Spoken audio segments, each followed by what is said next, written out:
નમસ્કાર દોસ્તો, world inbox એકેડેમીની આ ડિજિટલ પ્લેટફોર્મ પર આપ તમામનું હાર્દિક સ્વાગત છે.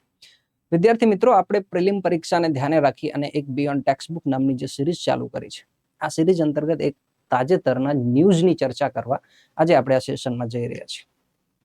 આ સિરીઝ અંતર્ગત મુખ્યત્વે આપણે એવા કન્સેપ્ટો પણ લઈ લેશું કે જે પ્રિલિમ પરીક્ષામાં પૂછાય છે અને સાથે સાથે મુખ્ય પરીક્ષામાં પણ ક્યાંય પૂછાય તો આપણને કામે લાગે.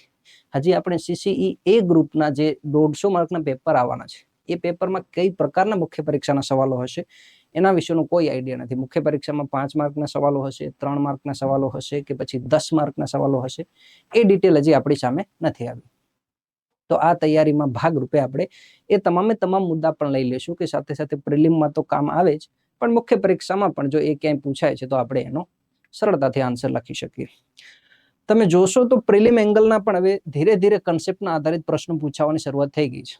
ગઈ વખતે જે જીપીએસસીની જે 30 નંબરની એક્ઝામ લીધી, એમાં પ્રિલિમ પરીક્ષામાં સસ્ટેનેબલ ડેવલપમેન્ટ ગોલના સવાલો પૂછવામાં આવ્યા છે કે ભાઈ સસ્ટેનેબલ ડેવલપમેન્ટ ગોલ 6 શું છે. આ પ્રકારના વિધાનો સરળ સામાન્ય રીતે આપણને મુખ્ય પરીક્ષામાં જોવા મળતા, પણ હવે ધીરે ધીરે પ્રિલિમમાં પણ આવશે. બેંક મિત્ર શું છે આ પણ પૂછાઈ ચૂક્યું છે. પછી કોર્ટનો મિત્ર, એમિકસ ક્યુરીનો મતલબ શું થાય, આ પ્રકારના પણ જે કન્સેપ્ટ આધારિત મુદ્દાઓ છે એ પણ હવે પ્રિલિમનો ભાગ બની રહ્યા છે. અને એટલા માટે આપણે જે પણ કરંટ ટોપિક ચર્ચામાં હોય છે એને બંને એંગલથી જોઈ લઈએ છીએ. પ્રિલિમના કોઈ પણ ફેક્ટ પૂછાવાના હોય તો એ ફેક્ટ પણ જોઈ લઈએ, અને સાથે સાથે સીધો જો એ તમને મુખ્ય પરીક્ષાનો સવાલ બને છે તો એનું યુટિલાઇઝેશન કઈ રીતે કરવું એ પણ આપણે જોઈએ છીએ. તો આજે જે ન્યૂઝ છે મિત્રો, સૌપ્રથમ તો આજની આ ન્યૂઝ આપણા સૌના માટે એક ગૌરવની વાત છે કે ભાઈ બ્રિટન જેવો વિકસિત દેશ, એ વિકસિત દેશે ભારત પાસે ડોક્ટરોની સહાય માંગી છે. ભારતની સરકારને ડોક્ટરો મોકલવાની વિનંતી કરી છે કે ત્યાંની એક નેશનલ હેલ્થ સર્વિસ છે, રાષ્ટ્રીય સ્વાસ્થ્ય સેવા છે, એ સેવા અંતર્ગત સેવા આપવા માટે ભારતીય ડોક્ટરોની માંગ કરી છે ભારતીય સરકાર પાસે. તો પહેલા તો નેશનલ હેલ્થ સર્વિસ જોઈ લઈએ. નેશનલ હેલ્થ સર્વિસ છે મિત્રો, એ ત્યાંનો યુનિવર્સલ હેલ્થ કવરેજનો કન્સેપ્ટ છે. તો આપણા માટે એ પણ સવાલ છે કે યુનિવર્સલ હેલ્થ કવરેજ શું છે. તો યુનિવર્સલ હેલ્થ કવરેજની ડિટેલ જોઈએ, સાથે સાથે નેશનલ હેલ્થ સર્વિસ જે યુરોપમાં લાગુ છે, બ્રિટનમાં લાગુ છે, તો આપણે ભારતમાં આવી કોઈ સર્વિસ છે કે નહીં, આ સર્વિસના શું લાભ હોઈ શકે, કયા દેશો સામાન્ય રીતે લાગુ કરતા હોય, આ ડિટેલ આપણે જોઈએ. તો સૌથી પહેલા તમે જોશો મિત્રો, તો આ એક હેડલાઇન છે ન્યૂઝની કે 2000 doctors from India to plug UK's national health service shortage. એટલે કે ત્યાં ડોક્ટરોની તાણ છે, ઓછા ડોક્ટરો છે, એટલા માટે ભારત પાસે એમણે સહાય માંગી છે કે 2000 જેટલા ડોક્ટરો અમને મોકલો. હવે નેશનલ હેલ્થ સર્વિસ, આનો મતલબ જોઈએ આપણે કે ભાઈ નેશનલ હેલ્થ સર્વિસ બેઝિકલી શું છે. આ સેવા છે બ્રિટનની નેશનલ હેલ્થ સર્વિસ, રાષ્ટ્રીય સ્વાસ્થ્ય સેવા. આ સેવા બ્રિટનમાં લાગુ છે. હવે નેશનલ હેલ્થ સર્વિસના પેલા સ્થાપકનું નામ યાદ રાખી લઈએ, એટલે કે આ ચર્ચાનો મુદ્દો છે તો કદાચ તમને પ્રિલિમમાં પૂછાય તો કામ લાગે. તો આના સ્થાપક હતા એન્યુરિન બેવન. એન્યુરિન બેવન.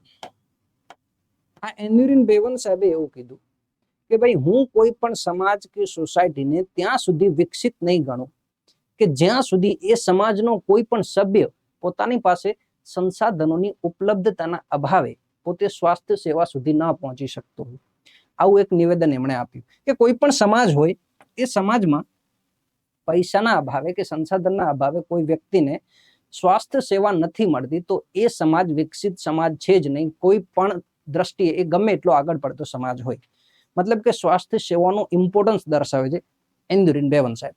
એના એન્યુરિન બેવન સાહેબે જ છે એ નેશનલ હેલ્થ સર્વિસની સ્થાપના કરી બ્રિટનમાં. નેશનલ હેલ્થ સર્વિસનો જે ઉદ્દેશ્ય છે ત્યાં બ્રિટનમાં, એ છે universal health coverage. Universal health કવરેજનો મતલબ છે કે સાર્વત્રિક સ્વાસ્થ્ય કવરેજ, તમામે તમામ લોકોની સ્વાસ્થ્ય સેવાઓ સુધી પહોંચ હોય સરળતાથી. આવો મિનિંગ નીકળે સરળ શબ્દોમાં. પણ આપણે જો ક્યાંય લખવાની થાય કે પ્રિલિમમાં પૂછાય તો આપણે કોઈ એક એજન્સીએ વ્યાખ્યા આપેલી હોય પ્રોપર, તો એવા શબ્દોમાં આપણે જોઈ લઈએ કે એનો મિનિંગ શું છે. તો એની વ્યાખ્યા આપેલી છે મિત્રો વર્લ્ડ હેલ્થ ઓર્ગેનાઇઝેશન, WHO ને આપણે સૌ ઓળખીએ છીએ. આ સંસ્થા એજન્સીનું નામ તમે ઘણી વખત સાંભળ્યું હશે, વર્લ્ડ હેલ્થ ઓર્ગેનાઇઝેશન. એમણે કંઈક આવા શબ્દોમાં એની વ્યાખ્યા કરી છે. Universal health care coverage means that all people have access to full range of quality health service.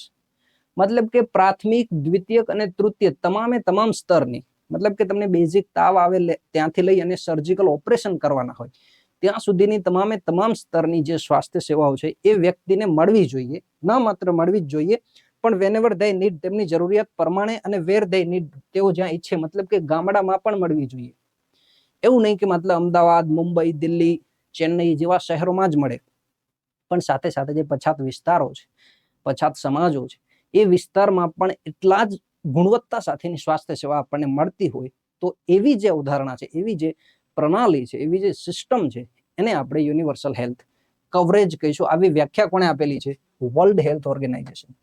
એટલે ભવિષ્યમાં તમે ક્યાંય મુખ્ય પરીક્ષાના પ્રશ્નોની જે પ્રેક્ટિસ કરો છો યા પ્રિલિમમાં પણ ક્યાંય એની જે છે એ જરૂર પડે છે તમને કે યુનિવર્સલ હેલ્થ કવરેજનો મતલબ શું થાય, તો એના મતલબ માટે ઓથેન્ટિક શબ્દો યાદ રાખવાના છે. આ મારી કે તમારી વ્યાખ્યા નથી, આ વર્લ્ડ હેલ્થ ઓર્ગેનાઇઝેશનની વ્યાખ્યા છે.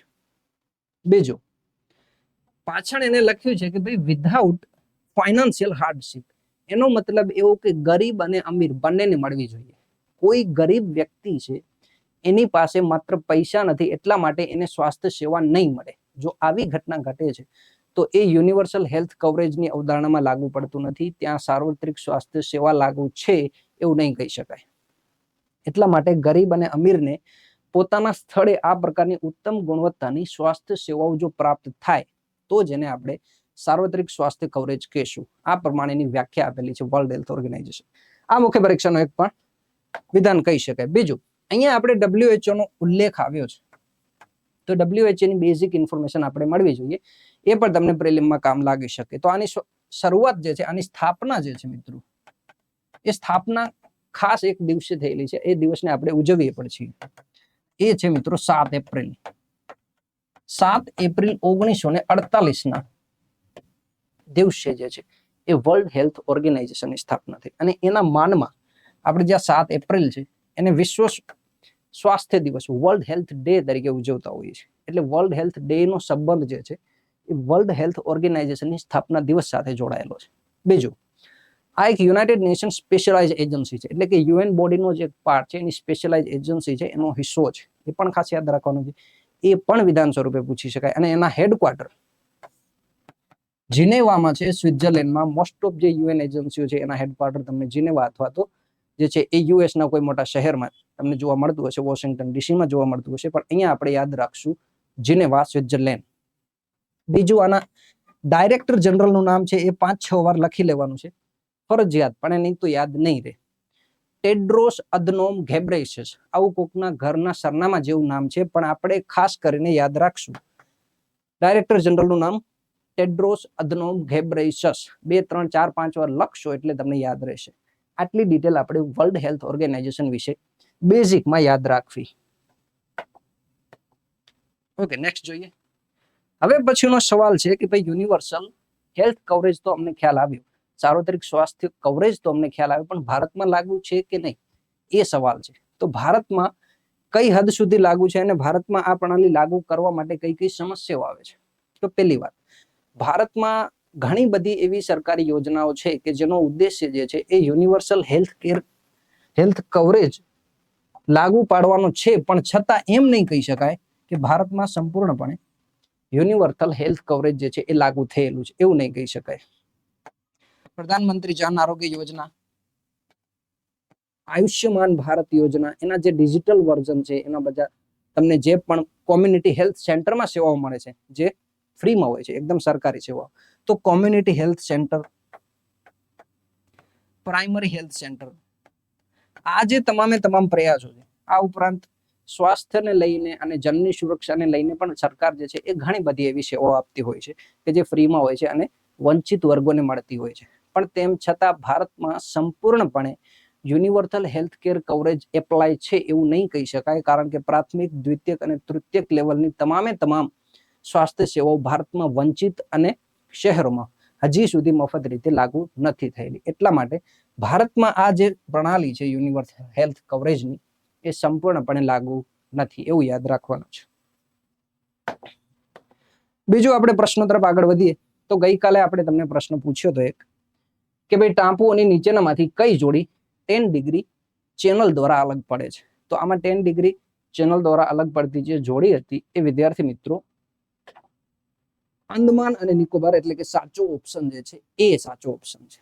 બીજી કેટલીક એવી 10 ડિગ્રી ચેનલ જેવી ઘણી બધી અક્ષાંશ એટલે કે પેરેલલ છે એ પણ આપણે યાદ રાખીશું. તો 24 ડિગ્રી પેરેલલ છે વિદ્યાર્થી મિત્રો.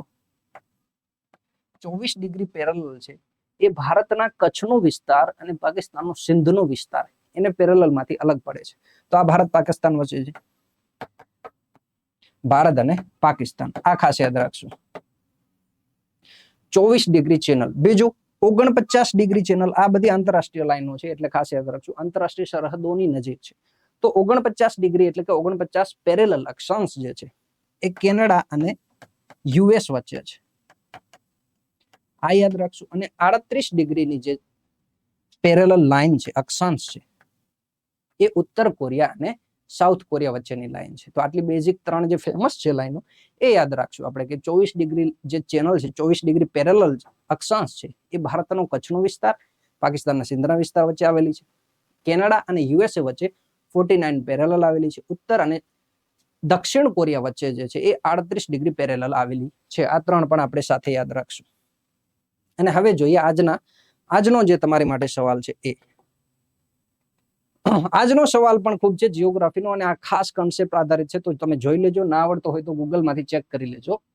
મધ્ય એશિયામાં પામીર પર્વતો નીચેનામાંથી કયા જોડાણ અથવા તો ગાંઠ દ્વારા રચાય છે? પામીર પર્વતો નીચેનામાંથી કઈ જોડાણ અથવા ગાંઠ દ્વારા રચાય છે? આ છે સવાલ. હવે આમાં તમે ઓપ્શનના 4 ઓપ્શન જોઈ લેજો અને આ ઓપ્શન ઉપરાંત સાચો ઓપ્શન તમારે કમેન્ટ બોક્સમાં લખવાનો છે. અને પામીર નોટ છે, પામીર ગાંઠ છે, એનું ફિઝિકલ લોકેશન પણ જોવાનું છે કે કઈ જગ્યાએ જે છે એ પામીર લોકેશન આવેલું છે, પામીરની ગ્રંથિ આવેલી છે, કયા કયા દેશો ત્યાં આવેલા છે. તમે આખું વર્લ્ડ મેપમાં જોશો તો તમને ખ્યાલ આવશે. હિમાલય, કારાકોરમ, હિન્દુકુશ પર્વતમાળાઓ, હિમાલય, તિયાનશાન, કારાકોરમ, હિન્દુકુશ પર્વતમાળા, હિમાલય, તિયાનશાન, કારાકોરમ અને કુનલુન હિન્દુકુશ પર્વતમાળાઓ. તો આમાંથી કયો ઓપ્શન સાચો છે એ ઓપ્શનનો તમારે રાઈટ આન્સર કમેન્ટ સેક્શનમાં લખવાનો છે. અને આ જે તમામ ક્વેશ્ચનો વિદ્યાર્થી મિત્રો તમને પૂછવામાં આવે છે, આની પાછળ એક આખી ટીમ કામ કરતી હોય છે. જે જૂના પૂછાયેલા પ્રશ્નો હોય છે, ભવિષ્યમાં કઈ રીતે પૂછી શકાય, એ તમામ એનાલિસિસ થયા બાદ આ આખા ક્વેશ્ચન તમારી સામે રાખવામાં આવતા હોય છે. તો આ પ્રશ્નોના જવાબો તમારે સૌ લોકોએ આપવાના છે. અને આ જ પ્રકારના નવા સેશન સાથે આવતીકાલે મળીએ છીએ. Thank you. જય હિન્દ, જય ભારત.